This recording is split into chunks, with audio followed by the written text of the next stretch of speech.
Natalie Parker never imagined her life would unravel on a sun-drenched Tuesday afternoon. The school pickup had become routine for her.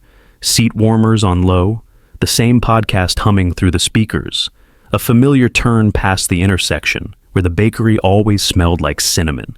But that day, as she idled at a red light near Andrew's office, her world cracked. Across the street, her husband stood in the golden light, smiling. The kind of smile he used to give her when they were just dating. And then it happened. A woman, tall, brunette, confident, walked right up to him. She kissed him. He kissed her back. Natalie didn't blink. She didn't cry. She just stared, as if the scene were part of a dream she wasn't supposed to be watching. The light turned green. Horns honked. But she couldn't move. Not for a full minute. Not until the car behind her revved loudly enough to snap her out of her trance. That night, Natalie tucked their daughter Lucy into bed and helped Ben with his math homework. She loaded the dishwasher, folded the laundry, lit a candle. The image of the kiss replayed endlessly, and still, not a tear. When Andrew walked through the door just before 9, loosening his tie like nothing had changed, she met him in the kitchen. "Did you have a good day?" he asked, voice breezy. "I saw you," she said. 3 words, quiet but sharp. He paused. "What do you mean?" She didn't need to elaborate. The silence filled the room like thick smoke. He sighed, rubbing his temple. "Natalie, I didn't want you to find out this way. Is she your colleague?" He nodded. "How long?" 6 months, he admitted.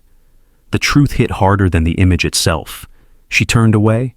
He reached for her arm, but she stepped back. "Please don't." He looked defeated. "It doesn't change how I feel about you, about the kids. It's complicated." "Then simplify it," she said, voice calm. "Tell me the truth." He hesitated. "She's pregnant." Natalie's breath caught, but she held steady. The moment fractured something deep inside her, but still, no tears. That night, they slept in separate rooms. She lay awake listening to the soft whir of the ceiling fan, staring at the shadows it cast like ghosts on her wall. Her marriage was no longer real, just a memory she hadn't filed away yet. In the morning, Andrew was gone before the kids woke up. No note, no explanation, just empty space at the breakfast table. Natalie poured cereal, packed lunches, and brushed Lucy's hair into pigtails. She smiled. She showed up. Because that's what mothers do, even when the storm has only just begun. For weeks, Naomi functioned on autopilot. Morning coffee, breakfast for the kids, emails, court documents, grocery lists, bedtime stories. She moved through her days like a ghost, haunting the remnants of her once perfect life. There were moments she'd catch her reflection in the window, tired eyes, half-brushed hair, a sweatshirt stained with peanut butter from Zach's lunch, and she'd barely recognize the woman staring back at her. But beneath the silence, something was shifting. A slow burn. A quiet resolve. The betrayal from Alan hadn't destroyed her. It had stripped away everything false, everything fragile. And now, for the first time in a long time, Naomi wasn't moving for anyone else's rhythm. She was listening to her own. It was a rainy Thursday when the knock came. Naomi had just settled down with a cup of chamomile tea, curled up on the couch as the kids played in the next room. She opened the door to find her best friend, Lena, holding a stack of folders and wearing that familiar, "I'm about to change your life" smirk. "I found a lawyer," Lena announced. "And not just any lawyer. Her name's Ruth Myers. Divorce, custody, assets, you name it. She's a beast." Naomi blinked. "I'm not ready for—" "You don't have to be," Lena interrupted. "But she's ready. She reviewed your case already. Says you've got more leverage than you think." For the first time in weeks, Naomi felt something stir. It wasn't hope, not yet. But it was a beginning. Ruth Myers was in her late 50s, wore sharp suits, and spoke in clipped, confident tones. She didn't sugarcoat anything, and Naomi found herself grateful for it. "You've been married 12 years, Ruth said, flipping through pages. "Joint property, 2 kids. You've sacrificed career progression to raise them while he climbed the ladder. The court will consider that. He's made a mistake bringing his mistress into this." Naomi winced at the word. "She's not just his mistress," Naomi muttered. "She's 26, a junior analyst on his team. I used to invite her over for Thanksgiving." Ruth didn't flinch. Even better for us. They built a strategy, custody, full physical custody for Naomi, with scheduled visitation, assets. Naomi would request a buyout on the house or sell and split. She'd also seek compensation for lost income during child-rearing years, alimony, reasonable support, especially if she transitioned to full-time work, leverage. Naomi had pictures, texts, and even a birthday card from the mistress with the line, "Thanks for keeping him so happy at home so he can shine at work." Ruth tapped the folder. This is a narrative, one of sacrifice, trust, and betrayal. And you're not the victim, Naomi. You're the one rebuilding. The hardest part was talking to her children. Zach, barely 4, didn't understand. He thought Daddy was on a work trip, but Emma, at 7, was already connecting the dots. One night, Naomi found her crying under the covers, clutching her favorite stuffed elephant. "Is Daddy not coming home because of me?" Naomi's heart cracked open. "No, sweetheart, this is not your fault. Grown-ups make mistakes, and sometimes they don't fix them fast enough." Emma sniffled. "But he should fix it." Naomi nodded. "He should. But we're going to be okay. You and me and Zach. We're still a family." That night, after the kids were asleep, Naomi stared at the ceiling and let herself cry for the first time in days. Not because of Alan, but because of what her daughter had lost. Innocence, stability, a version of childhood Naomi had fought so hard to give. 2 weeks later, Naomi and Alan stood on opposite sides of the courtroom. She wore navy blue, Ruth's suggestion, professional, calm, strong. He looked tired, unsure. Clara wasn't with him. When the judge asked if mediation had been attempted, Ruth answered calmly, "My client was willing. Mr. Martin declined." Alan shot Naomi a look, one that might have once held affection, but now only carried regret. Ruth leaned in and whispered, "Watch for this moment. The first time they realize they've lost control." Naomi didn't look away. The judge granted temporary full custody to Naomi until the next hearing. Alan would get supervised visitation every other weekend until further review. Outside the courthouse, Ruth smiled. "It's a small step, but it sets the tone." Naomi nodded, breathing in the cold winter air. For the first time in months, it didn't feel suffocating. Naomi began rebuilding her life piece by piece. She picked up more freelance translation clients, specializing in bilingual legal documents, thanks to Ruth's connections. She let Emma choose new curtains for their bedrooms and turned cleaning days into dance parties. She started running again. Just 2 miles every morning, it became her therapy. She also joined a local divorce support group. At first it felt awkward, but hearing other women's stories, some heartbreaking, some hilariously petty, made her feel less alone. There, she met Rachel, a vibrant, witty mom of 3 whose husband had left her for his chiropractor. They bonded instantly. "You know what our lives are now?" Rachel said one evening over wine. "Proof that women can break and rebuild." Naomi clinked her glass. "And look damn good doing it." One Thursday morning, Naomi received an unexpected call from Clara. Naomi nearly dropped her phone. I wanted to talk," Clara said hesitantly. "I know I'm the last person you want to hear from, but I need you to know Alan lied to both of us." Naomi stayed silent.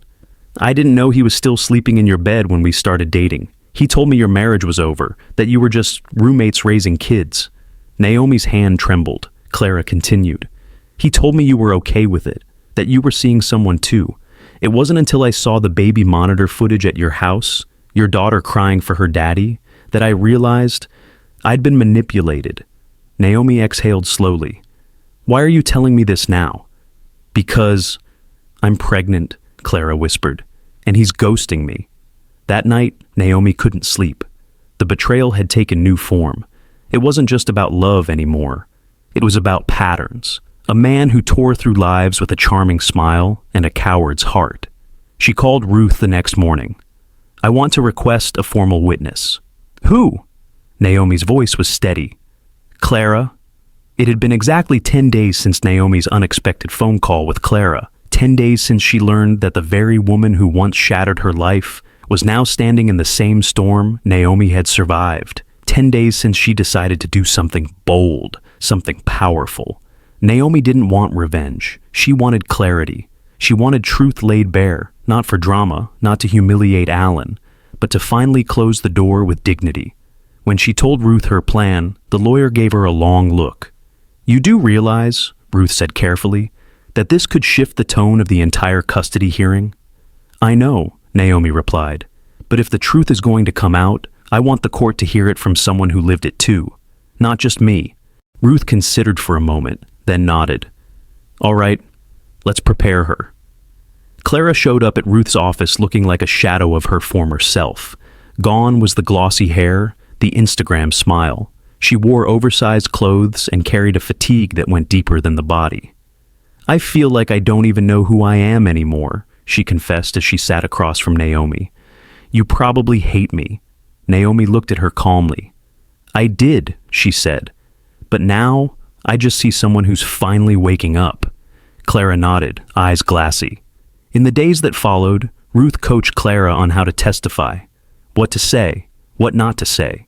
The goal wasn't to vilify Alan, but to expose a pattern, a behavior that spoke volumes about the kind of father he was trying to present himself as in court. Naomi, meanwhile, focused on her children. Emma had begun asking harder questions. "Why doesn't Daddy live with us anymore? Does he love her more than he loves me?" Naomi would hold her close and answer honestly. "Your dad loves you, but grown-ups make choices that sometimes hurt the people they love. That's not your fault, and it never will be." Zach, too young to articulate his confusion, had started having nightmares. Naomi found him crying in his sleep one night, calling out for his dad. She sat beside him, stroking his hair, her heart aching with quiet devastation. "I'm doing the right thing," she whispered into the dark, "even if it doesn't feel like it right now." The day of the hearing arrived under a blanket of rain. The courthouse halls smelled of damp paper and coffee. Naomi wore a soft gray dress, minimal makeup, her hair pulled back neatly. She wasn't here to impress. She was here to protect. Alan was already seated when Naomi entered. He didn't look at her. Clara, seated quietly beside Ruth, also avoided his gaze. When the judge entered, there was a tense silence in the room. Ruth stood. "Your Honor, we would like to call a witness." Alan blinked. Naomi didn't move. "Clara Jensen," Ruth said. The room shifted. Alan's jaw visibly tightened. Clara stood slowly and walked to the front, her hands shaking slightly as she took the oath. She began softly. "My name is Clara. I met Alan at his firm 2 years ago. I was 25 at the time. He was my supervisor." Her voice trembled, but she kept going. "He told me he and Naomi were separated. He said she knew about us, that she didn't care anymore, that their marriage was over in everything but name." Naomi watched the judge carefully, neutral, focused, listening. "I believed him," Clara continued. "I had no reason not to. I met his kids. I went to their house. I thought I was building something new, but I was just continuing a lie."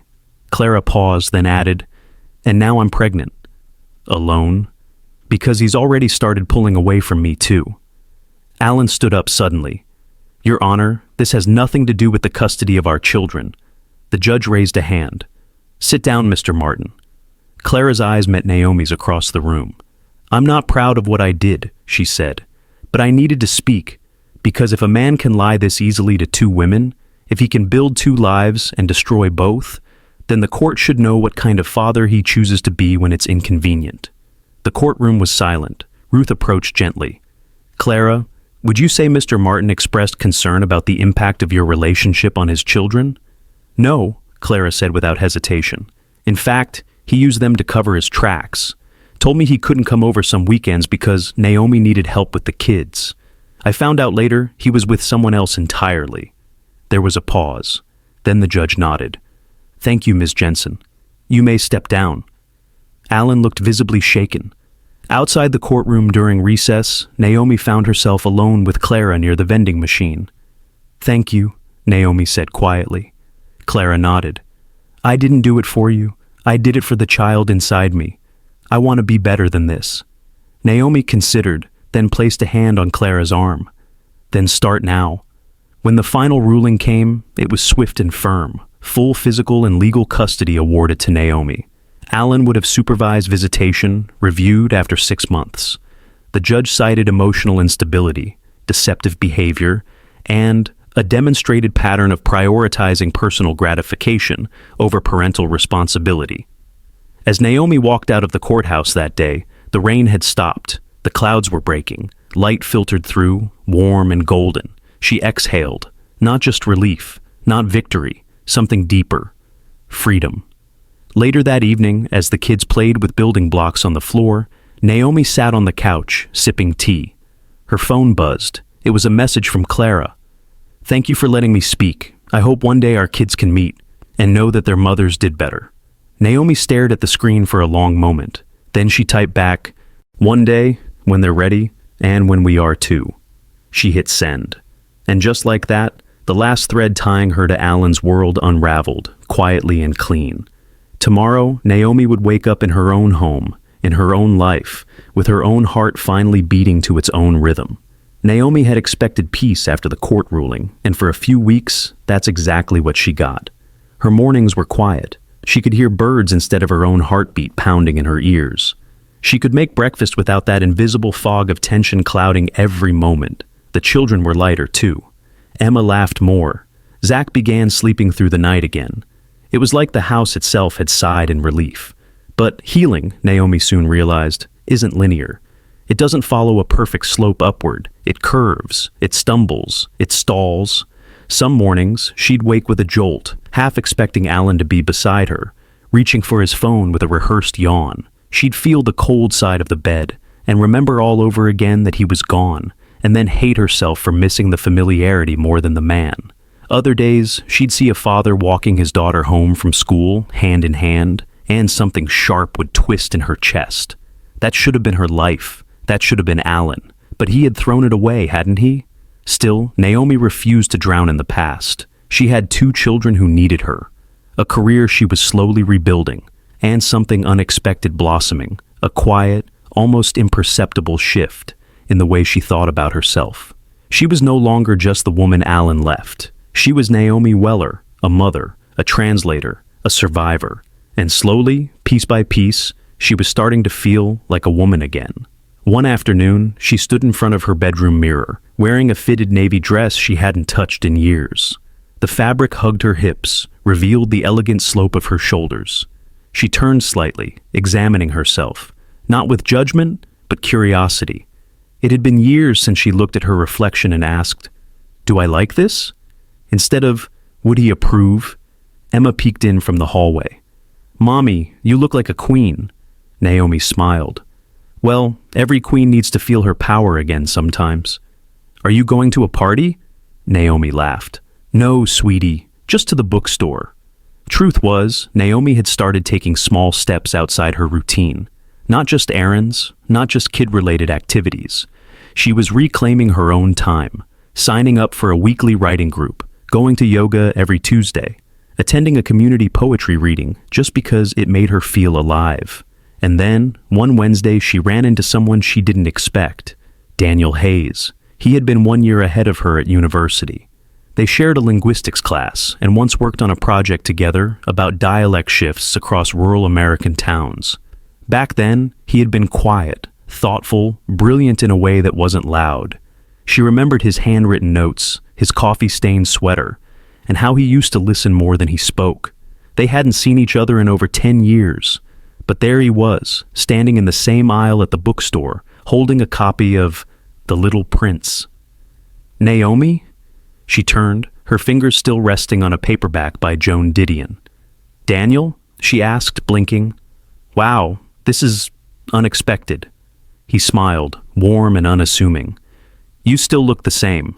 Naomi laughed. "You're just being polite." They caught up over coffee at the little cafe next door. Nothing grand, just shared stories, laughter, the kind that doesn't demand anything.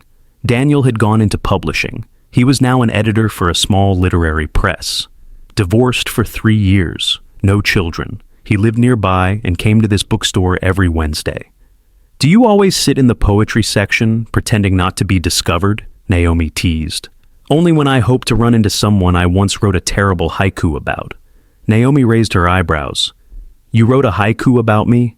He chuckled, eyes crinkling at the corners. "It was bad, but heartfelt. And that was the beginning. Not of a romance, not yet. but of something that felt like a door gently creaking open after years of being sealed shut. They met for coffee again, and again, never late, never secretive. Naomi made sure her children came first, always. But Daniel never asked her to sacrifice her role as a mother for connection. Instead, he learned to fold into her life, slowly, respectfully. When Naomi mentioned she didn't have a sitter, he offered to bring board games and pizza over so the kids could play nearby while they talked. When Emma asked if Mr. Daniel would read a story, he didn't hesitate to pick up Charlotte's Web and use funny voices for every character. Zach was slower to warm up, but Daniel didn't rush him. One day, as Naomi was doing the dishes, she glanced out the window to see Daniel kneeling in the grass, showing Zach how to fix a broken toy car. That night, her heart ached in the most beautiful way, but guilt followed too. Could she let herself feel this? Was it too soon? Naomi found herself revisiting old wounds, not because she missed Alan, but because the trauma he caused made her question what she deserved. Was she allowed to feel joy without looking over her shoulder? One evening, while tucking Emma in, her daughter whispered, "Mommy, do you like Mr. Daniel?" Naomi froze for a second. Emma looked up at her with wide, knowing eyes. "It's okay if you do. I think he likes you too. He's really nice to me and Zach." Naomi smiled, brushing a strand of hair from Emma's forehead. "Yes, I like him. But what matters most is that you feel safe and happy, okay?" "I do," Emma whispered. "I like when you smile more." That night, Naomi cried, not from sadness, but from the overwhelming relief of knowing her children felt the shift too. There was light in their home again. One weekend, Daniel invited Naomi and the kids to a local nature center. There were hiking trails, animal encounters, and a little pond where kids could feed ducks. Naomi watched from a distance as Daniel hoisted Zach up to see a turtle basking in the sun. Emma was tugging on Naomi's hand, asking if she could take pictures with Daniel's phone. "Just one," Naomi said, laughing. Emma took 3. That evening, as they drove home, Naomi looked in the rearview mirror at her children, fast asleep in the back seat. Then she glanced at Daniel, who was softly humming to a tune on the radio. "I'm scared," she said suddenly. He looked at her, surprised. "Of what?" "Of letting this be real, of it ending, of losing again." Daniel reached over gently and took her hand. "We all carry our broken parts, Naomi, but that doesn't mean we're unworthy of building something whole." Silence sat between them, not heavy, but reverent. "Let's not rush," he said. "Let's just keep choosing kindness." And she did. Naomi chose kindness for herself, for her kids, for the life she was rebuilding. She started painting again. Just small canvases in the kitchen, flowers, skies, messy abstracts full of movement. Daniel gifted her a new set of brushes for her birthday. Emma made a handmade card that said, "To Mommy for always making everything more beautiful." And Zach, ever the budding chef, insisted on helping Daniel bake a cake. Naomi blew out her candles that night, surrounded by laughter. Not the life she had once imagined, but a life she had built, day by day, breath by breath. And still, healing wasn't perfect. There were setbacks, moments when a song or smell would yank her backward, when she'd hear of someone else's divorce and feel the ache all over again. But now she had tools, a support system. She journaled, she went on walks. She talked to Ruth, who had become more of a friend than a lawyer. She even started therapy, not because she was broken, but because she wanted to stay whole. One morning, as she packed lunch for the kids, Naomi paused to look out the window. The garden, once overgrown and forgotten, was now blooming. Tulips, daisies, bright marigolds. She and the children had planted them together during spring. A memory stirred. Her mother used to say, "Flowers don't bloom because the past was easy. They bloom because the roots held on." Naomi smiled. She was blooming too. And this life she had now, was hers. Not borrowed, not dependent, not a consolation prize, but a testament. A love letter to her resilience. And she wasn't done writing it yet. Naomi didn't expect the letter. It came in a plain white envelope, tucked among bills and a coupon booklet. She almost missed it. Her name was written in Alan's handwriting, still neat, still slightly slanted, still unmistakably his. She stared at it for a long moment, heart thrumming with a mixture of dread and curiosity. It had been nearly 9 months since the final court hearing, since the moment he was escorted out of the courtroom, red-faced and shouting, after Helena's testimony revealed the truth, his secrets, his betrayal. She hadn't heard a word from him since. Not directly, but now, this. A letter. She sat at the kitchen table, sunlight pouring in through the window, her fingers trembling slightly as she broke the seal. Naomi, I know I don't deserve your time, or your attention, but I'm asking for just a few minutes of your thoughts, that's all. You were right about everything. I was selfish. I was arrogant. And I hurt the people who mattered most. When you called that witness, when you looked me in the eye and stood your ground, I saw for the first time the woman I had taken for granted, the woman I thought would never walk away. But you did, and I lost. Not just the case. I lost the life we built. I lost you. I want to say I'm sorry, not to ask for anything in return, just to say it, for real. I hope you're well. I hope the kids are happy. I hope you found peace. Take care. Al and Naomi read the letter twice, then a third time. She expected anger to rise in her chest, but it didn't. There was no rage, no bitterness, just a deep, quiet sadness.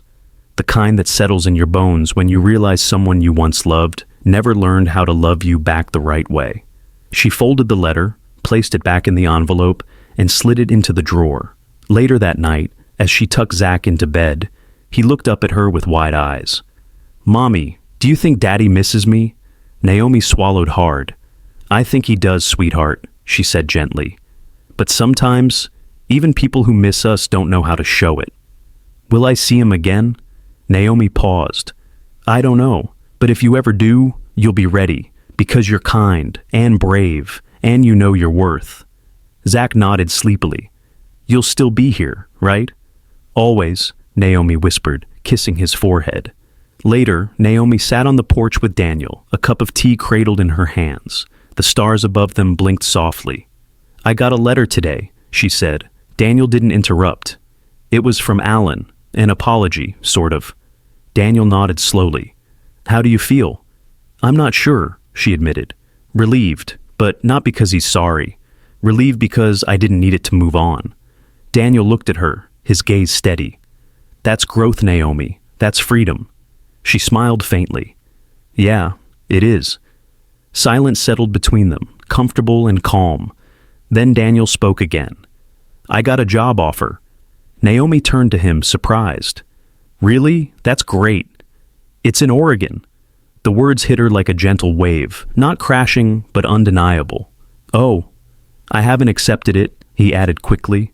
It's a good opportunity, but I haven't made up my mind. Naomi stared into her cup, her heart beat a little faster. He reached for her hand. Naomi, I love what we've built here, with the kids, with you, and I'm not walking away from that. But I also don't want to ask you to make any sacrifices you're not ready for. She looked at him, eyes glistening. I don't want to lose you. You won't, he said softly. But maybe it's time we talk about what we want. For the future. Not just next week, but years from now. Naomi nodded, tears threatening to spill. I want a home that's full of love, she said. I want the kids to feel safe, to grow up knowing what real respect looks like. I want to write again, maybe even publish. And I want someone who chooses us, every day. Daniel squeezed her hand. Then that's what we'll build, no matter where we are. They talked for hours that night, not just about Oregon, but about dreams. Daniel admitted he had always wanted to live near the mountains. Naomi confessed she had once dreamed of opening a little bookstore cafe. Emma wanted a backyard big enough for a dog and a treehouse. Zach just wanted a tire swing and chocolate chip pancakes every Saturday. The next week, they visited Oregon together, not as a goodbye, but as a test. The air was crisp. The town was small but vibrant. The schools were good. The community was welcoming. They spent a Sunday morning walking through a farmer's market, laughing, sampling honey sticks and fresh jam. Daniel introduced Naomi to a local publisher who'd heard of her work. Emma made a friend within 15 minutes. Zach found a muddy patch of ground and declared it the best adventure spot ever. Naomi felt something she hadn't felt in a long time. Excitement, not fear, not hesitation, hope. On the flight home, Emma dozed against Naomi's shoulder. Daniel sat beside them, hand resting gently on Naomi's thigh. Zach looked out the window, whispering, "Goodbye, mountains." That night, Naomi sat alone at the kitchen table. She opened her journal. She wrote, "It's okay to start again, not because the past didn't matter, but because the future matters more." Then she turned off the light and went to bed. The decision came 2 weeks later. They were moving, not to escape, but to begin. Naomi sold the apartment. Daniel found a rental near his new office. Emma and Zach were enrolled in their new school. Naomi accepted a freelance role with a publishing house and signed up for a local authors group. They packed slowly, with care, each item a memory, a chapter, a piece of the life they had built and were now carrying forward. On the last night in their old home, they sat on the living room floor, surrounded by boxes. Naomi looked around. "I thought this place was going to be forever," she said. Daniel pulled her close. "Turns out, forever just needed a new zip code." They laughed. Then they toasted with sparkling cider, paper cups raised. "To new beginnings," Naomi said. "To love that grows," Daniel added. "To tree houses and tire swings," Emma shouted. "And chocolate chip pancakes," Zach finished. The next morning, they drove away. Not with sadness, but with gratitude. Because healing isn't just about closure, it's about creation. And they were ready to create something extraordinary. Together. It was a quiet Sunday morning. Sunlight filtered through the kitchen window of the new house. A gentle breeze stirred the curtains. Naomi stood barefoot on the wooden floor, flipping pancakes on a griddle, the smell of vanilla and cinnamon filling the air. From the living room came the sound of laughter. Emma and Zach were building a pillow fort. Daniel was helping, his voice animated as he negotiated with the kids over architectural blueprints drawn in crayon. Naomi paused for a moment, the spatula in her hand, and simply listened. This was it. Not the ending of a story, but the beginning of one she never thought she'd get to write. The journey here hadn't been easy. There had been moments of exhaustion, moments of fear, moments when she had questioned every step she was taking. The pain of betrayal had left scars, some visible, some hidden. But healing had happened, slowly, quietly, and completely. Not just healing from Alan's deception, but healing from the parts of herself she had silenced for years. In the move, Naomi had rediscovered things she thought she'd lost. Her courage, her creativity, her voice. She started writing again. At first just for herself. Journals, little stories, ideas scribbled on sticky notes. Then, one afternoon, she submitted a short piece to a local magazine. To her surprise, it was published. The editor emailed her directly, praising her depth of emotion and genuine storytelling. She asked if Naomi had ever considered a column. Naomi stared at that email for 20 minutes before replying. "Yes, I'd love to." That single yes cracked open something inside her. Within months, her words were being read by thousands. The column, titled Letters from the Second Act, shared stories of reinvention, motherhood, forgiveness, and love. It resonated with readers, especially women who, like her, had walked through fire and emerged stronger. Naomi received emails from all over the country. One woman wrote, "Your story gave me the courage to leave a toxic relationship." Another said, "You reminded me that it's never too late to start again." Naomi replied to every message. She knew what it meant to feel seen. One afternoon, as she sipped tea on her back porch, watching the kids play with the neighbor's golden retriever, her phone rang. It was Helena. "Naomi," she said, her voice warm. "I just wanted to say thank you." "For what?" Naomi asked, surprised. "For believing in the truth, for standing up in that courtroom when most people would have stayed silent. You gave me the courage to speak. You changed more lives than you know." Naomi smiled. "You gave me the strength to finish what I started."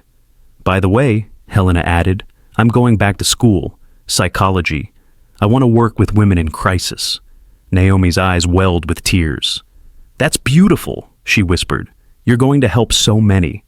That evening, she shared the news with Daniel. They sat on the porch steps, arms entwined as dusk settled around them.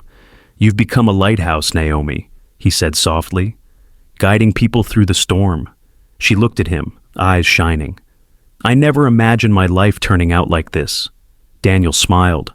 "Neither did I, but I wouldn't change a thing. Not even the hard parts." especially not the hard parts. They brought us here. Inside, Zach was playing with a set of model trains, lost in imagination. Emma was drawing in her sketchbook, her latest obsession, designing book covers for Naomi's future novels. Naomi felt a surge of warmth. This was family, not perfect, but deeply real. Weeks later, something unexpected arrived in the mail. A legal envelope. It was from Alan. Inside was a notarized document, a full transfer of his share of the old country house to Naomi. No note, just a signature. Naomi sat with the paper for a long time. Then she placed it in a folder and tucked it away. She didn't need the house. She didn't need anything from him. But the gesture, perhaps his way of making peace, was accepted quietly. She no longer felt anger, just a calm detachment.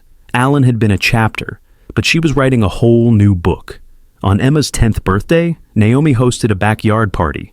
There were balloons tied to fence posts, laughter ringing from a rented bounce house, and a homemade cake shaped like a castle.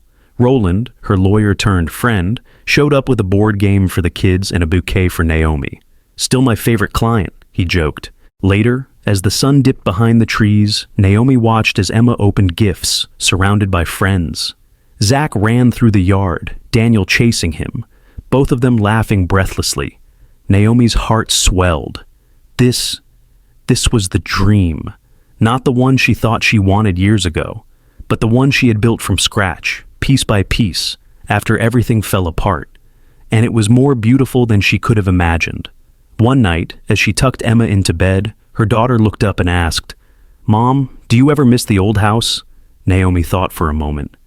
"I miss the memories," she said softly, "but I don't miss the pain, and I don't miss pretending everything was okay when it wasn't." Emma nodded. "I like it better here. You smile more." Naomi kissed her daughter's forehead. "That's because I'm happy, sweetheart. Really happy." And she was. Not every day was perfect. There were tantrums, there were bills, there were deadlines and dishes and the occasional argument, but there was also love. There was laughter. There was healing. Naomi knew now that happy endings weren't about everything being easy. They were about choosing joy, again and again, even when life gave you every reason to give up. And she had chosen joy, over bitterness, over blame, over fear. Months passed, then years. Emma grew into a fiercely compassionate teenager. Zach became a curious inventor, always taking apart toys and trying to rebuild them. Naomi published her first book, a memoir titled After the Fall, which became a bestseller. She was invited to speak at women's conferences, to share her story, not as a victim, but as a survivor, a mother, a writer, a woman who had found her way back to herself. Daniel remained her steadfast partner, calm, wise, deeply kind. One summer evening, they stood at the edge of a field, watching fireflies dance. "I have an idea," Naomi said, eyes twinkling. "Oh? Let's get married," Daniel laughed. "I thought you'd never ask." They had a small ceremony under a canopy of fairy lights. Emma and Zach walked her down the aisle. Roland officiated. There wasn't a dry eye in the garden. As Naomi stood there, hands clasped with the man who had seen her at her worst and loved her still, she whispered to him, "Thank you for walking with me through the ruins." He smiled. "And thank you for building something new." Their vows weren't long, just promises made from one soul to another. No grandeur, just truth, just love. And as they danced under the stars, Naomi felt the final pieces of her old life settle into place. Not with sorrow, but with peace. Because life had rewritten itself. Not with the pen she expected, but with grace, with resilience, with hope. And she knew, without a shadow of doubt, that the best chapters were still ahead.